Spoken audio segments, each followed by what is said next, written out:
Pemirsa, survei Badan Pusat Statistik (BPS) menunjukkan indeks kebebasan berpendapat terus menurun.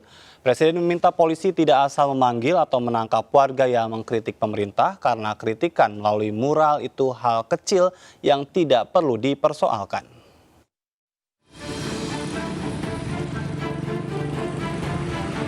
Presiden Joko Widodo menyoroti survei Badan Pusat Statistik yang menunjukkan indeks kebebasan berpendapat terus menurun. Presiden meyakini aksi bersih-bersih sejumlah mural yang bermuatan kritikan untuk dirinya maupun pemerintah dilakukan oleh kepolisian.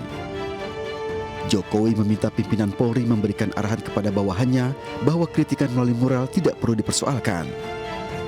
Urusan mural aja ngapain sih? Oh, saya dihina, saya dimaki-maki, difitnah, udah biasa.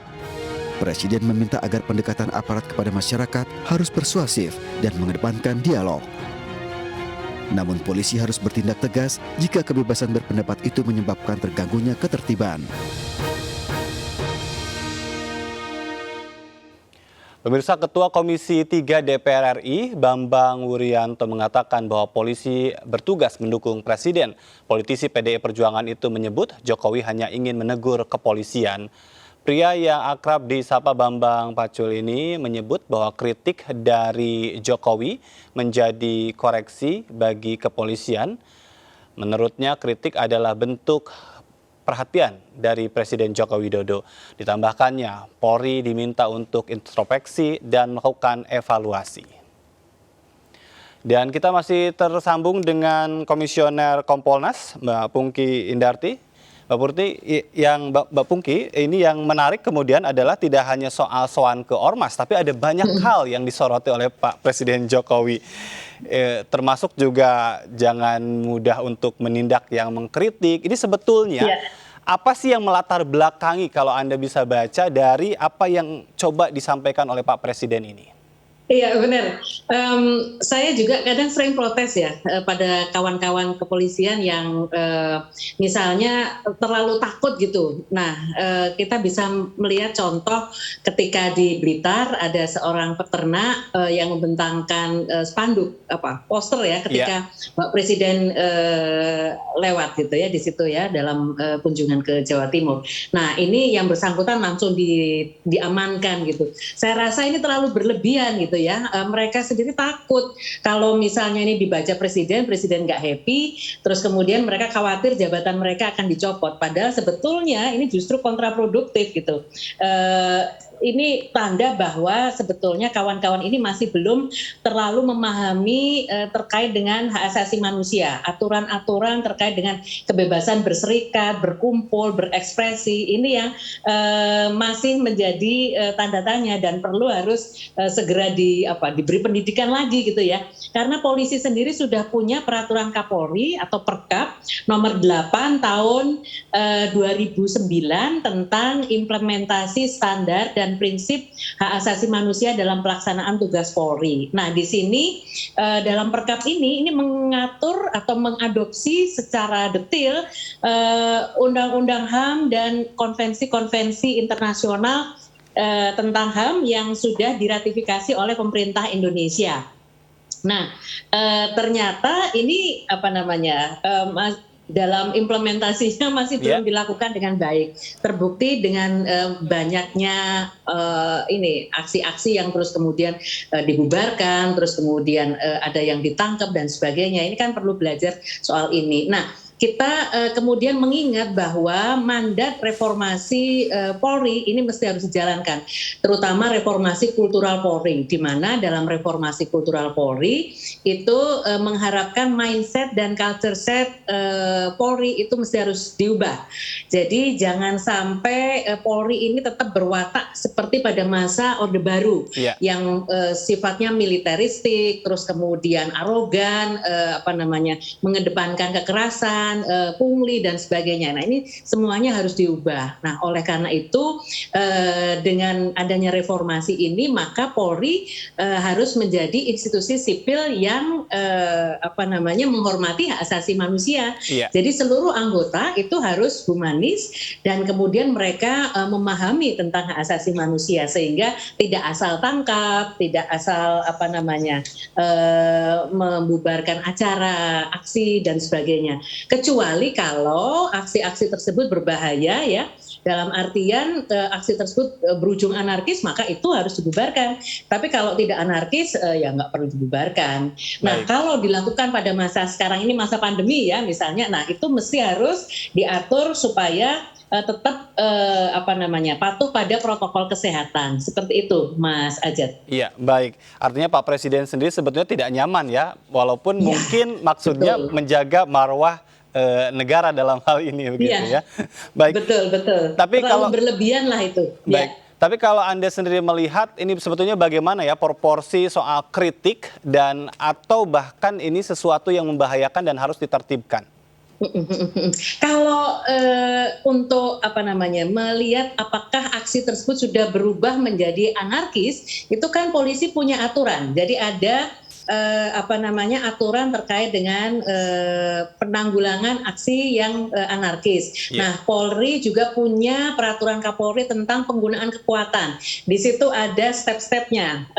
Harus melakukan tahap A jika kondisinya seperti ini, tahap B jika kondisinya seperti ini. Seperti itu sudah ada. Jadi patuh aja pada aturan itu, gitu, ya, Mas Ajat. Itu kan untuk yang bentuknya adalah aksi unjuk rasa. Tapi bagaimana dengan yang bentuknya itu kita tahu ada di sosial media, ya, yang agak menyerang pemerintahan, ya. Itu begitu. polisi mesti harus tahu ya, mana yang kritik, mana yang ujaran kebencian ya. Itu ada aturan-aturannya. Jadi di dalam Perkap nomor 8 tahun 2009 juga ada aturan. Terus kemudian saya rasa kalau untuk untuk kita bisa melihat itu hate speech atau tidak, itu polisi sendiri sudah punya surat edaran Kapolri. Jadi mana yang masuk kategori hate speech, mana yang masuk kategori kritik membangun, seperti itu. Baik, tapi Kompolnas melihat apakah dalam konteks penegakannya memang di lapangan masih ada polisi yang belum mampu untuk bisa memilah itu semua? Masih ada. Terutama ini kaitannya dengan Undang-Undang ITE ya. Nah, oleh karena itu makanya beberapa waktu yang lalu ada surat SKB ya, SKB antara Kapolri, kemudian Kejaksaan Agung dan Kementerian Kominfo, Menkominfo yang memberikan guidance kepada kepolisian dan kejaksaan untuk memproses laporan-laporan yang terkait dengan Undang-Undang ITE. Jadi nggak semuanya diproses terus kemudian dipidanakan seperti itu, sehingga mereka juga harus berhati-hati dan harus melihat kalau misalnya dianggap ini penghinaan gitu ya, atau pencemaran nama baik, maka orang yang merasa terhina atau tercemar nama baiknya itu yang harus melapor, bukan orang lain gitu misalnya. Nah, jadi sudah ada guidance-nya atau ada guidelines-nya seperti itu. Jadi harus patuh pada aturan-aturan yang seperti itu. Jadi jangan hanya mengira-ngira sendiri gitu. Wah, itu malah nggak karu-karuan. Baik, Mbak Pungki, ada juga yang menarik. Ini berkaitan dengan ancaman copot ya yang disampaikan oleh Presiden Joko Widodo. Katanya polisi di tingkat paling bawah itu harus mampu untuk bisa menjaga investasi. Apakah memang tepat hal ini? Mbak Pungki? Mbak Pungki? Masih tersambung? Ya, kita coba untuk menunggu sejenak Komisioner Kompolnas Pungki Indarti yang tadi sudah berbincang banyak ya berkaitan dengan bagaimana Kompolnas melihat apa yang harus dilakukan oleh pihak kepolisian di lapangan menyikapi apa yang disampaikan oleh Presiden Joko Widodo, di mana sebelumnya Presiden Joko Widodo menyentil Kapolda, Kapolres ya, terutama mereka yang baru dilantik yang malah sowan ke sesepuh ormas yang sering ribut, dan Jokowi meminta untuk Polri menjaga kewibawaannya. Di samping itu juga diharapkan Presiden Jokowi menyampaikan kepada pihak kepolisian untuk tidak anti kritik ya, untuk tidak terlalu represif, dan tadi juga disampaikan oleh Komisioner Kompolnas Pungki Indarti bahwa perlu ada langkah-langkah yang mengedepankan pencegahan, ya, langkah-langkah persuasif, karena memang di lapangan masih ditemukan ada hal-hal yang tidak sesuai dengan arahan, padahal aturannya sudah ada. Pemirsa, berkaitan dengan sentilan Jokowi terhadap polisi, Polda Metro Jaya menanggapi teguran keras yang disampaikan oleh Presiden tersebut, di mana Polda Metro Jaya menyatakan siap menjalankan instruksi Presiden Jokowi untuk tidak soan ke ormas, terutama yang kerap membuat keributan.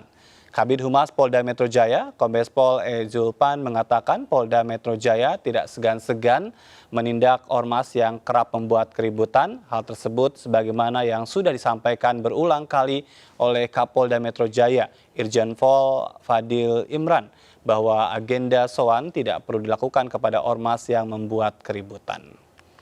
Dan sudah kembali tersambung dengan Mbak Pungki Indarti. Mbak Pungki, terputus tadi kita. Mohon maaf, putus.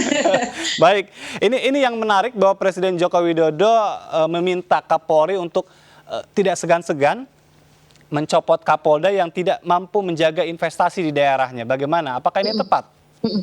Iya, saya rasa itu sangat tepat ya Mas ya, karena kan investasi ini sangat penting bagi Indonesia saat ini, karena Indonesia pada saat pandemi COVID itu ekonominya terdampak dan jangan sampai dampaknya ini molor-molor terus kalau investasi tidak berjalan dengan baik. Nah, oleh karena itu penting kepolisian baik yang level pusat maupun yang level daerah dapat mengamankan investasi. Nah, pengamanan investasi ini harus dilakukan dengan sungguh-sungguh, bukan dengan misalnya mumpung ini diberi tugas untuk mengamankan investasi, maka terus sekalian bisa pungli-pungli, itu nggak boleh. Nah, jadi kalau ada seperti itu justru malah berkhianat gitu ya, oknum yang melakukan hal-hal seperti itu. Nah, oleh karena itu harus mengawal investasi, jangan sampai investasi ini misalnya menghadapi aksi-aksi di lapangan, dalam artian begini, kan banyak tuh kalau mengurus investasi itu banyak pungli-pungli yang diminta gitu. Jadi untuk bisa cepat selesai izinnya harus bayar sekian. Nah, polisi mesti harus fokus pada itu. Jadi bagaimana caranya investasi itu bisa berjalan dengan baik supaya tidak terganggu dengan biaya-biaya siluman. Kalau zaman Orde Baru dulu itu kita mengenal biaya siluman ini yang paling banyak, yang merongrong investor, merongrong pengusaha, sehingga sangat terganggu sekali iklim investasi di Indonesia. Nah, oleh karena itu Polri sebagai aparat penegak hukum itu mesti harus tegas dalam menghadapi hal ini. Itu, baik, Mas Ajat. Artinya adanya kepastian hukum ya untuk para investor, begitu ya? Betul. Baik. Betul. Ada juga yang menarik yang disampaikan oleh Presiden Joko Widodo itu berkaitan dengan menjaga jangan sampai ada gelombang ketiga. Ini juga satu hal yang mungkin berat ya bagi Kapolda, Kapolres itu kan, karena ini berkaitan dengan COVID. Bisa dicopot itu nanti. Ya, karena begini, kita sangat menyadari bahwa Polri ini sebagai masuk dalam garda terdepan yang membantu pemerintah dalam menangani pandemi COVID. Jadi Polri bersinergi bersama-sama dengan TNI itu sudah melakukan tugas yang luar biasa berat ini, dan justru menunjukkan sikap humanisnya polisi dan TNI dari sini. Nah, mereka membantu mengedukasi masyarakat untuk menggunakan masker, cuci tangan, terus tidak berkerumun dan sebagainya. Jadi memberikan penyadaran baru bagi masyarakat, itu yang pertama. Kemudian kedua, terkait dengan 3T. Ini mereka juga yang ada di garis depan juga membantu pemerintah ya, membantu Kementerian Kesehatan, kemudian pemerintah daerah untuk agar masyarakat itu bisa langsung di tracing, terus kemudian langsung dites gitu ya, langsung ada treatmentnya. Nah, kemudian terkait dengan vaksin, ini sekarang sudah ada vaksin. Nah, TNI dan Polri juga yang terdepan untuk menyediakan misalnya vaksinasi massal secara gratis kepada masyarakat. Ya, jadi Kementerian Kesehatan, kemudian pemerintah daerah ini sangat terbantu dengan adanya upaya-upaya yang dilakukan oleh TNI Polri. Nah, oleh karena itu kita berharap karena pada saat ini kan pandemi COVID belum lagi berakhir. Jadi ketika ada vaksin belum tentu pandemi berakhir. Ini bahkan ada varian-varian baru misalnya Omikron. Ini jangan sampai varian baru yang mutasinya lebih cepat dibanding varian Delta ini masuk ke Indonesia atau menjangkiti masyarakat Indonesia. Nah, jadi mereka yang ada di perbatasan itu diharapkan hati-hati untuk kemudian menjaga jangan sampai kecolongan masuk varian ini ke Indonesia. Itu pasti dampaknya akan luar biasa memukul kita. Seperti itu, Baik. Mas Ajat. Jadi pada prakteknya yang dilakukan oleh pihak kepolisian menjaga apa yang sudah dilakukan selama ini begitu ya? Iya, betul. Baik. Betul. Mbak Pungki, terakhir ini berkaitan dengan sentilan Jokowi ke polisi, hal-hal apa yang menjadi catatan dari Kompolnas lain yang tentu ini sangat besar ya ekspektasi Pak Jokowi untuk kepolisian kita ini? Iya, polisi sekarang ini ada di posisi ketiga yang dipercaya oleh masyarakat. Jadi itu berkali-kali ditekankan oleh Bapak Presiden. Nah, oleh karena itu polisi harus bisa mempertahankan tadi kepercayaan masyarakat di 3 besar ini. Kalau bisa justru malah dinaikkan ya. Di nomor 2 atau malah lebih bagus lagi nomor 1 gitu. Nah, jadi janganlah anggota-anggota Polri ini terutama yang di bawah yang masih muda-muda ini berlaku seenaknya, tidak menghormati masyarakat, terus kemudian mentang-mentang merasa Polri gitu. Jadi kita tetap jaga nama baik Polri, tetap kawal reformasi kultural Polri dan semuanya harus berubah menjadi lebih baik, menghormati masyarakat, melayani, mengayomi, melindungi masyarakat dan menegakkan hukum. Dan kalau ada anggota yang bersalah itu mesti harus segera diproses hukum. Jadi pengawasan itu mesti harus tegas. Jangan sampai anggota bersalah itu dibiarkan kemudian viral baru bingung gitu ya. Nah, kemudian selanjutnya juga ketika sudah diproses bersalah mesti harus diproses sesuai dengan kesalahannya. Kalau misalnya yang bersangkutan melakukan tindak pidana harus diproses pidana, jangan hanya etik atau disiplin, itu nggak ada efek jerah kalau kemudahan-kemudahan itu yang diperoleh anggota. Jadi masyarakat pasti akan mengawasi polisi dengan sungguh-sungguh. Baik. Belum Terima lagi kasih. ada medsos ini, Mas. Betul sekali ya. Jadi mudah-mudahan sentilan-sentilan itu lebih ya membuat Polri kita itu tambah melayani masyarakat dalam penegakan hukum. Sekali lagi terima kasih Mbak Pungki Terima kasih, Indarti Mas Ajat. sudah berbincang banyak sore hari ini. Komisioner Kompolnas pemirsa Pungki Indarti, dan pemirsa kami masih akan berlanjut dengan sejumlah informasi penting lainnya. Tetap bersama kami.